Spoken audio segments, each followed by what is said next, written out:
Hello students, I am your social studies teacher Navdeep and we are doing chapter number 4 of geography class 7.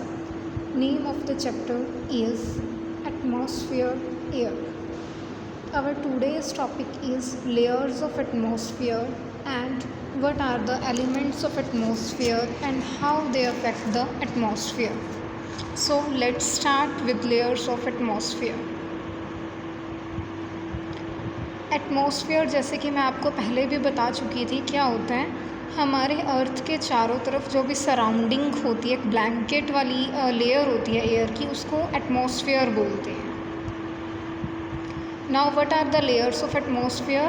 There are 5 layers of atmosphere as you can see in this diagram. हर एक layer की अपनी अपनी कुछ specific properties होती हैं. अब हम हर एक लेयर को डीप में स्टडी करेंगे. फर्स्ट लेयर है ट्रोपोस्फियर. जो ट्रोपोस्फियर होती है ये वो वाली लेयर होती है जिसमें हम रहते हैं. अब जहाँ हम रह रहे हैं अर्थ में, हमें अपने चारों तरफ जो एयर की लेयर दिखाई दे रही है एटमॉस्फेयर की, उसको बोलते हैं ट्रोपोस्फियर. तो जितने भी वेदर फिनोमिनाज होते हैं वो इसी लेयर में ओकर होते हैं और इस लेयर की हाइट है अप्रॉक्सीमेटली 12 से 13 किलोमीटर. सेकेंड लेयर जो ट्रोपोस्फियर के ऊपर हमें देखने को मिलती है वो होती है स्ट्रेटोस्फियर. ये ट्रोपोस्फियर से ज़्यादा एक्सटेंडेड होती है 50 किलोमीटर तक और इस लेयर में ऑलमोस्ट कोई भी क्लाउड्स नहीं होते. ये एयरप्लेन्स वगैरह के उड़ने के लिए सही रहती है ये वाली लेयर. और ये वाली जो लेयर होती है इसमें ओजोन लेयर भी आती है. ओजोन लेयर वो वाली लेयर होती है जो हार्मफुल सन रेज से प्रोटेक्शन प्रोवाइड करवाती है. ओजोन लेयर सन की हीट को एब्जॉर्ब करती है जिसकी वजह से ये वाली जो लेयर है स्ट्रेटोस्फियर, ये ऊपर से टॉप से काफ़ी हॉट हो जाती है. थर्ड लेयर है एटमॉस्फेयर की मेसोस्फियर.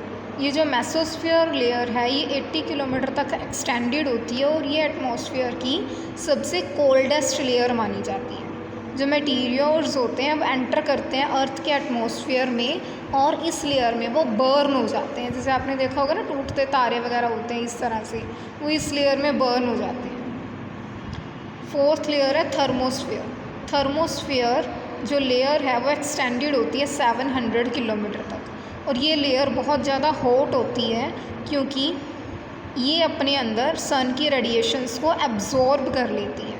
रेडियो वेव्स जो होती हैं, जैसे एंटीना वगैरह होते हैं या टीवी रेडियो के लिए जो वेव्स चाहिए होती है ना, वो अर्थ पर इस लेयर से रिफ्लेक्ट होके आती है. And last layer of atmosphere is exosphere. जो एक्सोस्फियर होती है आउटर मोस्ट लेयर होती है और ये सभी लेयर से सबसे ज़्यादा थिन होती है. सैटेलाइट्स जो होते हैं वो अर्थ की इस लेयर में ऑर्बिट करते हैं और ये वाली लेयर भी बहुत ज़्यादा ठंडी हो जाती है, पर कब होती है? नाइट में. और हॉट कब होती है? डे में. ठीक है. जो मेसोस्फियर है वो तो देखो सारा टाइम ही कोल्ड रहती है, लेकिन जो एक्सोस्फियर है वो सिर्फ डे में हॉट रहती है और नाइट में ही कोल्ड होती है. उसके बाद कुछ क्वेश्चंस हैं फॉर अंडरस्टैंडिंग के लिए. यहाँ पर आपको फर्स्ट क्वेश्चन में बोला है 5 लेयर्स एटमॉस्फेयर की कौन सी होती हैं, तो वो आपको पता है कौन सी होती हैं. उसको असेंडिंग ऑर्डर में लिखना है. डिस्टेंस अर्थ से कितने डिस्टेंस पे है कोई, जैसे सबसे पहले ट्रोपोस्फियर है, फिर स्ट्रेटोस्फियर है, फिर मेसोस्फियर है, फिर थर्मोस्फियर है और फिर एक्सोस्फियर है. इस वे में आपने राइट करना है. सेकेंड क्वेश्चन है which layer reflects radio waves back to earth. Radio waves को कौन बैक करती है अर्थ पर? हमारी थर्मोस्फियर लेयर है. और लास्ट है which layer would be find the ozone layer in. Ozone layer कौन सी लेयर में होती है? सेकंड वाली में, जो कि स्ट्रेटोस्फियर है. ठीक है.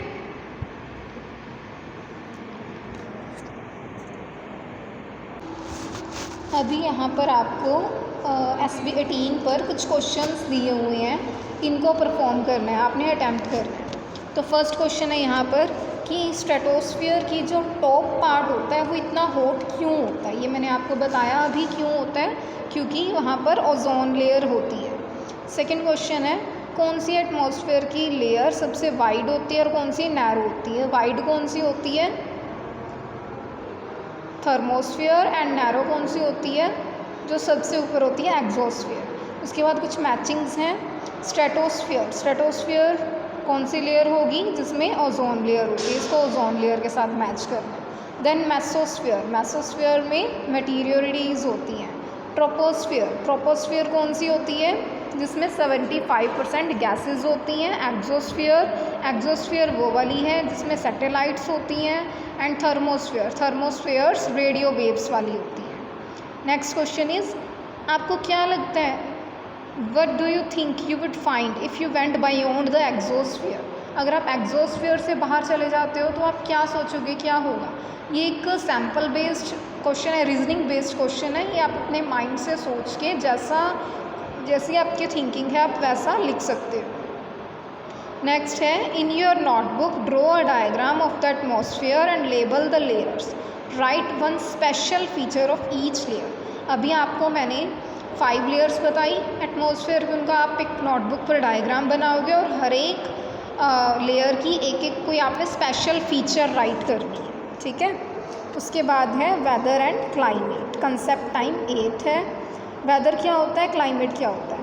वेदर होता है कि किसी एक पर्टिकुलर प्लेस पर हर आवर टू आवर या हर दिन जो चेंजेस आते हैं टेम्परेचर में, एटमॉस्फेयर में, उसको हम बोलते हैं वेदर। और क्लाइमेट क्या होता है, वेदर एक नैरो टर्म है, क्लाइमेट वाइडर है। क्लाइमेट में क्या होता है, डेली के एक लंबे टाइम पीरियड को अगर हम ले लें, उसमें जितनी भी वेदर कंडीशंस हैं, अगर उन सब की हम एवरेज निकालें तो उसको बोलते हैं क्लाइमेट। अब हम प्रैक्टिस क्वेश्चन 9.5 करते हैं। अभी जो मैंने आपको बताया था डायग्राम करना है आपने, वो कैसे करना है, इस तरीके से आप डायग्राम बना लोगे कोई, और ऐसे एक एक आपने उनकी स्पेशल फीचर राइट करनी है। जैसे ट्रोपोस्फियर, इसकी स्पेशल फीचर क्या हो जाएगी, 75% गैसेस इसमें पाई जाती हैं और ज़्यादातर वेदर फिनोमिना इसी लेयर में होता है। उसके बाद है stratosphere, stratosphere free of clouds होती है। इस लेयर की जो टॉप होती है बहुत ज़्यादा हॉट होती है क्योंकि इसमें ओजोन लेयर होती है जो सन हीट को एब्जॉर्ब करती है। देन मेसोस्फियर, मेसोस्फियर सबसे कोल्डेस्ट लेयर होती है और मटीरियोरिटीज़ इसमें बर्न करते हैं। देन थर्मोस्फियर, थर्मोस्फियर वो वाली लेयर होती है जिसमें टेम्परेचर बहुत ज़्यादा हाई होता है, रेडियो वेव्स यहाँ पर रिफ्लेक्ट करती हैं अर्थ से। और एक है एक्सोस्फियर, ये लास्ट लेयर होती है और ये बहुत ज़्यादा थिन लेयर होती है, सैटेलाइट्स इस लेयर में। अभी यहाँ पर कुछ आपको MCQs दिए गए हैं जो आपको मैंने लेयर्स बताई एटमॉस्फेयर की, उसी के बेस पर है। फर्स्ट है, which of the following gases protects us from the harmful sun rays? तो कौन सी ऐसी गैसेस हैं जो हमें हार्मफुल सन रेज से बचाती हैं, वो है ओजोन। नेक्स्ट क्वेश्चन है, the most important layer of the atmosphere is troposphere, क्योंकि 75% गैसेस होती हैं इसमें और ज़्यादातर वेदर फिनोमिना इसी में ही होता है। थर्ड है, which of the following layers of the atmosphere is free from clouds? Clouds किस में नहीं होते, स्ट्रेटोस्फियर में नहीं होते। Now we will read elements of weather and climate and their effects. Weather और क्लाइमेट का मीनिंग मैं आपको बता चुकी हूँ, अब इनके क्या एलिमेंट्स होते हैं और उनका क्या इफ़ेक्ट रहता है ये हम पढ़ेंगे। अब देखो, अगर आप अपनी विंडो से बाहर देखो तो आपको क्या देखने को मिलता है कि सनी है, जो एटमॉस्फेयर है वो वार्म है, रेनी है, क्लाउडी है, कोल्ड है, ये सब देखने को मिलता है ना।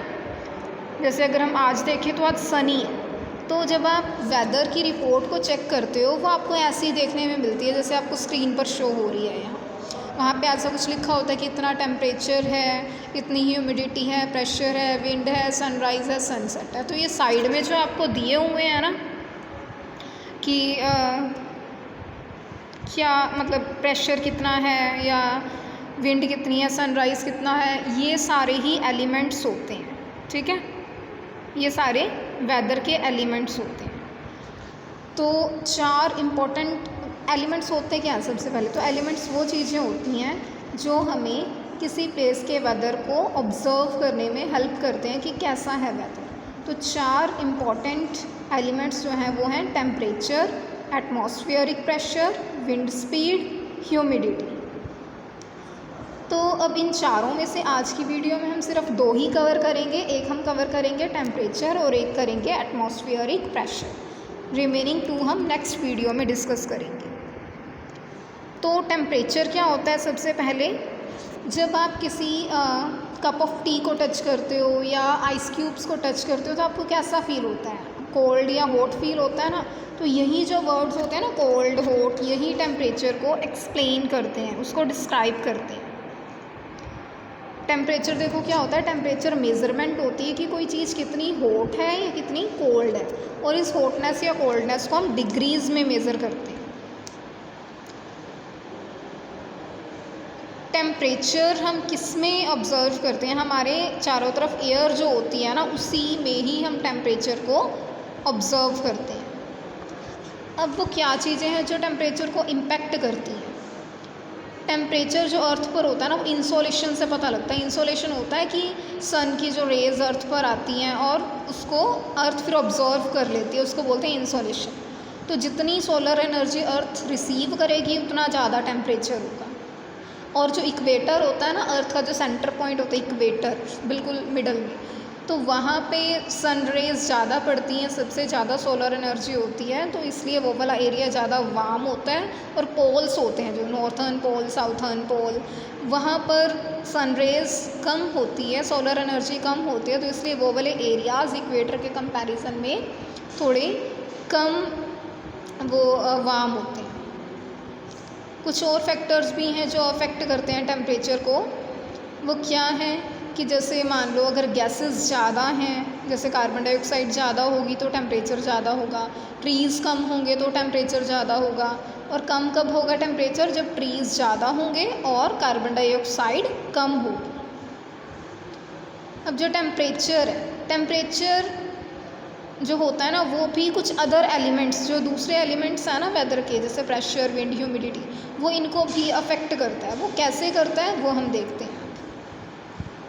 अब जैसे आप देखोगे, एक क्वेश्चन आपसे रेज करती हूँ कि टेम्परेचर सिटीज़ में हाइयर होता है इन कंपैरिजन विथ विलेजेस, ऐसा क्यों? क्योंकि सिटीज़ में बिल्डिंग्स होती हैं जो सीमेंट वगैरह की बनी होती हैं, रोड्स होते हैं जो असॉल्ट के बने होते हैं, तो ये वाला जो मटेरियल होता है ना, ये डे टाइम में हीट को अपने अंदर बहुत ज़्यादा ऑब्जॉर्ब कर लेता है और नाइट में ये हीट को रिलीज़ करता है। अब कुछ क्वेश्चंस हैं आपके पास कि कौन सी लेयर है एटमॉस्फेयर की जहाँ पर हम वेदर रिलेटेड फेनोमिना को होते हुए देखते हैं। वेदर रिलेटेड फेनोमिना होता है सबसे फर्स्ट लेयर में, जो कि है ट्रोपोस्फियर। उसके बाद है इंसोलेशन कैसे अफेक्ट करता है वेदर को और क्लाइमेट को किसी प्लेस के। इंसोलेशन कैसे अफेक्ट करेगा, अब देखो अगर ज़्यादा हीट ऑब्जॉर्व होगी तो टेम्परेचर या वेदर हॉट होगा, और अगर कम होगी तो कोल्ड होगा। यहाँ पर आपके सामने आंसर्स भी दिए हुए हैं, पोल्स वाला भी है, मैं आपको पहले ही बता चुकी हूँ। Now pressure. प्रेशर क्या होता है? अब प्रेशर होता है कि जब कोई एक ऑब्जेक्ट किसी दूसरे ऑब्जेक्ट के ऊपर पुश करता है या फोर्स डालता है, कोई भी चीज़ जो जिसमें वेट होता है उसको हम बोलते हैं कि वो प्रेशर डाल सकती है। जैसे एक गर्ल है, वो चेयर पर बैठेगी तो चेयर पर प्रेशर एग्जर्ट होगा, या हम अपने हैंड्स में, आर्म्स में कुछ बुक्स, पाइल ऑफ बुक्स का ढेर पकड़ेंगे तो हमारी जो बुक्स है उसके ऊपर प्रेशर पड़ेगा। अब अगर हम इस प्रेशर वर्ड को जोड़ दें एटमॉस्फेयर के साथ, एटमॉस्फेरिक प्रेशर, तो क्या हो जाएगा? जो एयर है, एयर में भी वेट होता है, बेशक हमें दिखाई नहीं देता लेकिन समटाइम फील होता है। अगर आप देखो कभी बहुत तेज़ हवा होती है तो हमें लगता है ना हम हवा के साथ आगे आगे जा रहे हैं, वो होता है एटमॉस्फेरिक प्रेशर। तो जो वेट होता है एयर का, उसको किसी पर्टिकुलर प्लेस पर जब फील किया जाता है तो उसको बोलते हैं एयर प्रेशर या फिर एटमॉस्फेरिक प्रेशर। एटमॉस्फेरिक प्रेशर में चेंजेस कैसे आते हैं? आप देखो, जो हाई अल्टीट्यूड एरियाज़ होते हैं, जितने ऊंचे एरिया पे हम जाएंगे ना सी लेवल से, वहाँ पर प्रेशर एटमॉस्फेयर में एयर का कम होगा और नीचे वाले एरियाज़ में ज़्यादा होगा। अब एटमॉस्फेरिक प्रेशर में कैसे चेंजेस आते हैं? जो टेम्परेचर होता है वो भी अफेक्ट करता है एटमॉस्फेरिक प्रेशर को। Effect of high temperature on pressure. जब टेम्परेचर हाई होता है तो जो एयर होती है वो बहुत ज़्यादा वार्म हो जाती है। जब वार्म एयर होती है, वार्म एयर होती है ना, जो गर्म एयर वो हल्की होती है, वो हवा में ऊपर राइज़ हो जाती है। जब राइज़ हो जाती है तो उससे क्या होगा? ऊपर प्रेशर कम हो जाएगा एयर में। और जो राइजिंग एयर होती है, जब एयर राइज हो गई ऊपर तो वो स्काई को क्लाउडी बना देती है, जिसके कारण बारिश भी आती है। इसलिए जो लो प्रेशर एरियाज़ होते हैं वहाँ पर क्लाउडी और रेनी वेदर होता है। अब है कि जब टेम्परेचर लो होगा तब एयर कोल्ड होगी, टेम्परेचर लो है क्योंकि जो कोल्ड एयर है वो हैवी होती है, वो नीचे बैठ जाती है और इसलिए नीचे वाले एरियाज़ में लोअर एल्टीट्यूड्स में हाई प्रेशर होता है। और जब एयर नीचे बैठ जाएगी तो ऊपर वाला जो स्काई है वो क्लियर रहेगा और सनी रहेगा। इसलिए हम बोल सकते हैं कि जो हाई प्रेशर एरियाज़ होते हैं वो क्लियर और सनी स्काईज़ होते हैं। अब कुछ क्वेश्चंस है, यहाँ पर आपको एक डायग्राम दिया है, इसमें उन्होंने बोला है कि इनको असेंडिंग ऑर्डर में कि कहाँ पे प्रेशर ज़्यादा है उसके बेस पर इसको राइट करो। अब सबसे पहले देखो प्रेशर कहाँ पे ज़्यादा होगा, सबसे नीचे वाले लोअर एल्टीट्यूड पे, फिर उसके बाद उससे ऊपर सी पे, फिर सी से ऊपर बी पे, तो वहाँ पे सबसे कम होगा। ठीक है, पहले सबसे ज़्यादा, फिर उससे कम, फिर उससे कम, इस ऑर्डर में हमने लगा दिया इसको। उसके बाद है कि जो प्रेशर है वो जब जैसे जैसे हम ऊपर वाली लेयर्स में जाते हैं एटमॉस्फेयर की, वो कैसे चेंज होता है तो वो मैं आपको बता चुकी हूँ कि जो एयर प्रेशर है, जब एयर थिन होती है तब एयर प्रेशर कम होता है। जब जो एयर का प्रेशर है वो ज़्यादा कब होगा, एयर का प्रेशर ज़्यादा तब होगा जब टेम्परेचर कम होगा। जब टेम्परेचर ज़्यादा होगा उस टाइम पे एयर का प्रेशर कम होगा, क्योंकि जब टेम्परेचर ज़्यादा तो एयर हल्की हो जाती है। अब समरी है इस सारे की जो आपको आज पढ़ा है। टेम्परेचर क्या होता है, हॉटनेस या कोल्डनेस को मेज़र करना डिग्रीज़ में। और टेम्परेचर क्या होता है किसी प्लेस का, ये किन फैक्टर्स से अफेक्ट करेगा, इंसोलेशन से, नंबर ऑफ़ ट्रीज बिल्डिंग से, गैसेस से, एटमॉस्फेयर। और जो एटमॉस्फेरिक प्रेशर है वो क्या होता है कि एयर का वेट जो हम फील करते हैं पर्टिकुलर प्लेस पर। और एटमॉस्फेरिक प्रेशर इफेक्ट किससे होता है, आल्टीट्यूड से, टेम्परेचर से कि वो लो है या हाई है, और प्रेशर से। अब आपकी बुक में आपको ये SB19 दिया हुआ है, यहाँ पर आपको एलिमेंट्स दिए हुए हैं वेदर एंड क्लाइमेट के। ये सब मैं आपको एक्सप्लेन कर चुकी हूँ, आप वीडियो को पॉज करके या बुक में से एक बार इसको रीड कर सकते हो। अब आपकी सप्लीमेंट्री बुक्स में कुछ आपको प्रैक्टिस क्वेश्चन दिए हुए हैं, तो एक इन प्रैक्टिस क्वेश्चंस को मैं आपको करवा रही हूँ। व्हाट इज़ क्लाइमेट, क्लाइमेट क्या और वो वेदर से कैसे डिफरेंट है, तो मैंने आपको एक्सप्लेन किए हुए हैं ये सारे। एक बार आप यहाँ से इनको रीड कर सकते हो और मैं आपको थोड़ा ओरली भी बता देती हूँ। क्लाइमेट क्या होता है, एवरेज वेदर कंडीशन एक प्लेस की लॉन्गर पीरियड ऑफ टाइम। और वेदर क्या होता है, डे टू डे या आवर बाय आवर चेंज किसी प्लेस के एटमॉस्फेयर में। उसके बाद दो वेज बताओ जिससे एयर प्रेशर इफेक्ट करता है किसी प्लेस के वेदर को। तो ये मैंने आपको बताया ही है कि एयर प्रेशर लोअर एल्टीट्यूड्स में ज़्यादा होता है, हाइयर में कम होता है। क्यों होता है, कब जो स्काई है वो क्लाउडी हो जाता है, कब सनी हो जाता है, वो सारा आपने यहाँ पर एक्सप्लेन करते हैं। लास्ट इज सिटीज़ हॉटर क्यों होती हैं, टाउन्स और विलेजेस से, ये चीज़ भी मैं आपको एक्सप्लेन कर चुकी हूँ। So this is all for today. आज की वीडियो में जितना भी आपको कवर करवाया गया वो सारे क्वेश्चंस 10.1 प्रैक्टिस क्वेश्चन से लेकर 10.6 तक ये सभी आप करोगे। एंड कुछ NCERT एक्सरसाइज के भी क्वेश्चंस आपको मैंने यहाँ पर MCQs करवाए, वो भी आप अपनी बुक में अटेम्प्ट करोगे। इसके अलावा आपको जो होमवर्क दिया जाएगा, लीड ऐप पर अपलोड किया जाएगा, कुछ क्वेश्चंस आपको दिए जाएंगे, वो भी आपने करने हैं। लीड ऐप पर जो होमवर्क अपलोड किया जाएगा वो भी मैं आपको बता रही हूँ। आपने कंसेप्ट टाइम 7 जो आपको दिया हुआ है SB17 पर, ये रीड करना है। और NCERT बुक का क्वेश्चन नंबर 2 का फर्स्ट, सेकंड, थर्ड पार्ट करना है। और क्वेश्चन 1 का 4th, 6th पार्ट करना है। क्वेश्चन 2 का 4th पार्ट करना है। क्वेश्चन 4 का 2nd पार्ट करना है। और SB19 और 21 को भी रीड करना है और उनके ऊपर जो क्वेश्चंस दिए हुए हैं वो आपने राइट करना है। So this is all for today. Thank you, keep revising.